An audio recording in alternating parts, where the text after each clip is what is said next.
artificial intelligence is far more than technology. It has to do with power.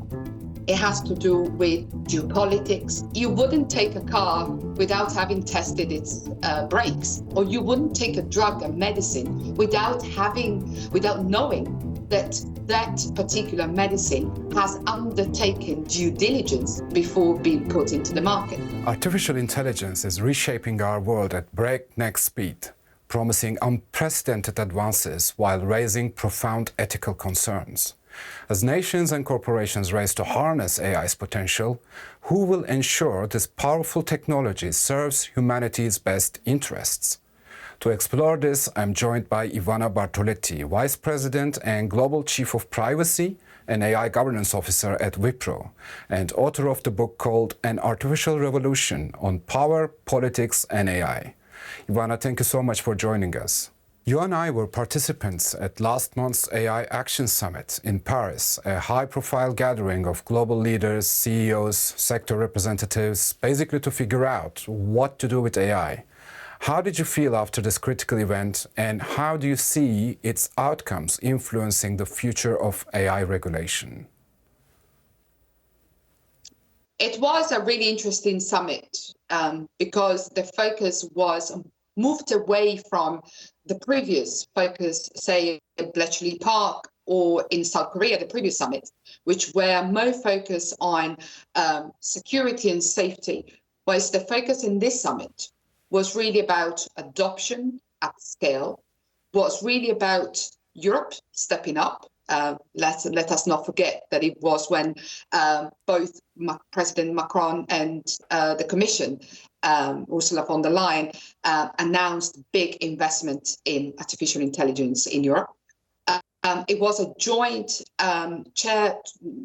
jointly chaired by Macron and the India President Modi, which I thought was very important from a strategic perspective. And it was one of the main appointments that we have seen over the last few years, where leaders have gathered together to find a way to innovate and also making sure that innovation and responsibility go hand in hand. Of course, AI is complex. It's really much about global competition, is very much about various geopolitical dynamics. Artificial intelligence, in a way, is far more than technology. But I thought it was an important summit because it was one opportunity for companies to get together, for prime ministers and ministers to get together, and civic society was also there. So in a sense, it was one of the many conversations that we need to have to make sure that artificial intelligence works for humanity. And this brings us to the dilemma of regulation versus market. The European Union has taken a bold step with its AI Act, while the United States favors a more market-driven approach. How do you see these divergent strategies playing out in the age of exponentially rapid developments of AI technologies? I mean, ultimately, consumers as well as businesses will choose and will use AI products that they trust. To me, this is the bottom line, because an artificial intelligence system, an algorithmic decision-making system, which is biased, which makes mistakes, which is not accurate, that obviously is less trustworthy. And systems that are not trustworthy, they are more difficult to use. So if we want to innovate with AI, we have to marry innovation and responsibility. Now, AI does not exist in a legal vacuum. This is why in Europe, what we have seen in recent times has been data protection authorities leading the way in safeguarding individuals from the harms of artificial intelligence. But also consumer protection, non-discrimination legislation, human rights law, all of them apply to artificial intelligence. And to an extent, artificial intelligence is not a reason to break away from existing legislation. Now, the European AI Act, which is a product-based legislation, is one way of regulating AI. South Korea recently approved its data protection regulation. China has strict regulation governing algorithms. States in the United States, such as Colorado, New York State, Texas, they are developing, or they have already regulation in place to govern AI, especially in some specific areas, such as the management of workers. For example, when algorithms are used to hire and fire individuals. And in the US, let us not forget the role, for example, of the FTC, that has a very important role in upholding the right of consumers. What I'm trying to say here is that the governance and the regulation of AI, they happen on many different levels. But there is one thing that is absolutely important, which is the fact that regulation and innovation, they're not in conflict. Because you wouldn't take a car without having tested its brakes and start using it, or you wouldn't take a drug, a medicine, without knowing that that particular medicine has undertaken the due diligence before being put into the market.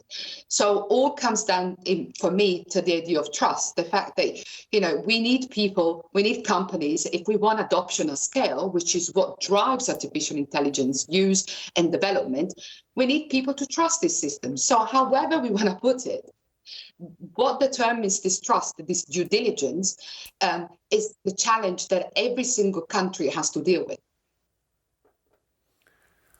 I want to talk about your book that is called An Artificial Revolution on Power, Politics and AI. It's exploring the impact of artificial intelligence on power structures.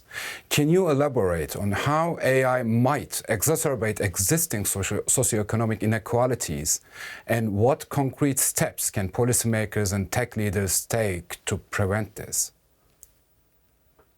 Yeah, I worked for an Indian company, Wipro, and it was really interesting that it was actually the Indian Prime Minister when he spoke in Paris. The Prime Minister Modi started his speech by giving an example of bias in AI.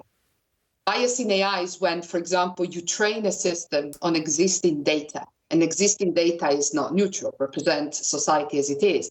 You take this data, you ingest it into the machine, and obviously when the machine produces its output, the output mirrors the society as it is now, therefore crystallizing the existing status quo into systems, algorithmic decision-making that make decisions about the present and about the future.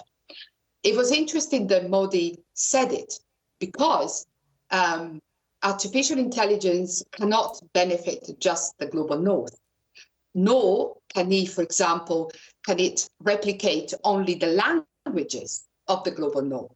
So, for example, take India, the diversity of India in terms of languages, in terms of cultural diversity. The issue is, can artificial intelligence help us safeguard and replicate the diversity that we have in our world? In my book, I explore this. I explore how artificial intelligence is far more than technology. It has to do with power. It has to do with geopolitics. And it has to do, and because it has such a huge transformational power and huge affordances within it, take AI that can be used, for example, to produce deepfakes.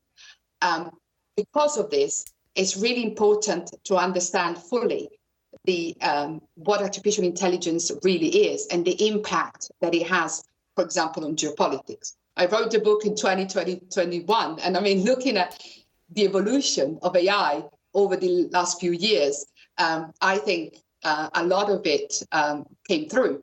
How, for example, the sort of geopolitical dimension of it all. And I think over the last few years, we have seen great examples of AI.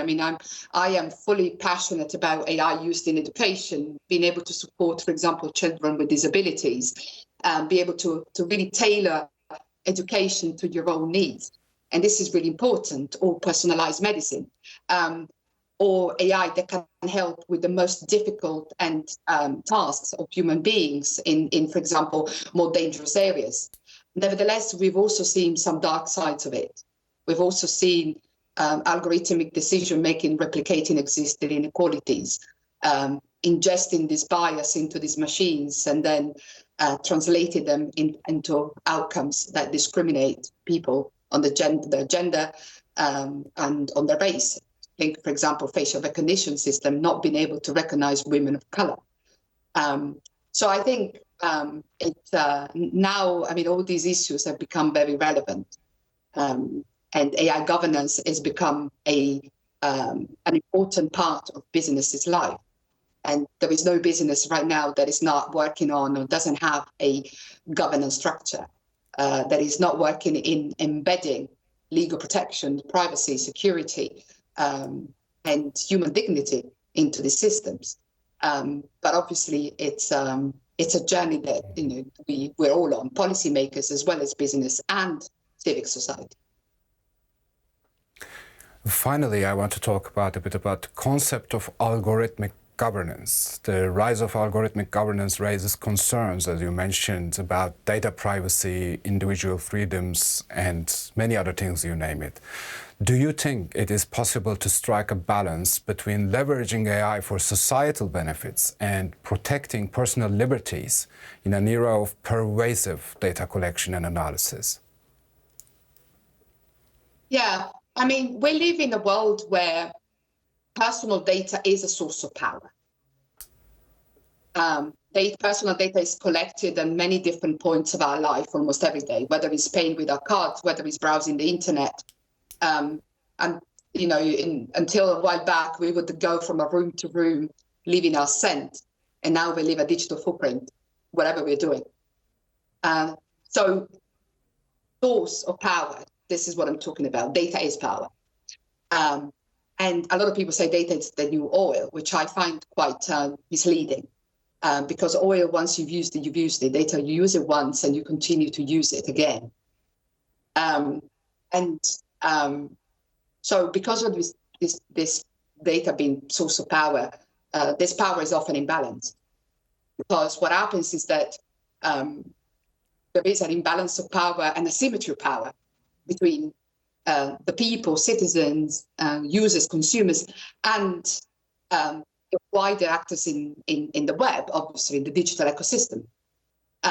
So to mitigate this imbalance of power, especially when it comes to algorithms, there are elements that are absolutely crucial. For example, transparency.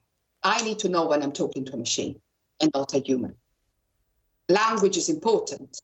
We shouldn't say, for example, that machines hallucinate, because hallucination is something that belongs to humans, not to machines. We should really make clear that there is a difference between artificial and human intelligence. I need to know if a machine has made a decision about me. For example, a decision to give me a bonus, or a decision to what kind of medicine to give me, or if I can get a place in a public nursery to leave my kids. I need to know, of course, I can't open the algorithms and check the black box, because not everybody can do that, nor we want to, because these products are intellectual property businesses. But the key thing is, in my view, is that to balance this asymmetry of power that we have in society, we need that transparency.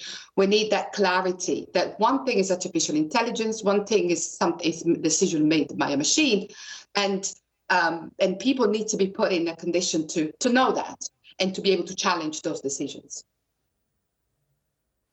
Ivana Bartoletti, thank you very much for joining us. Thank you very much.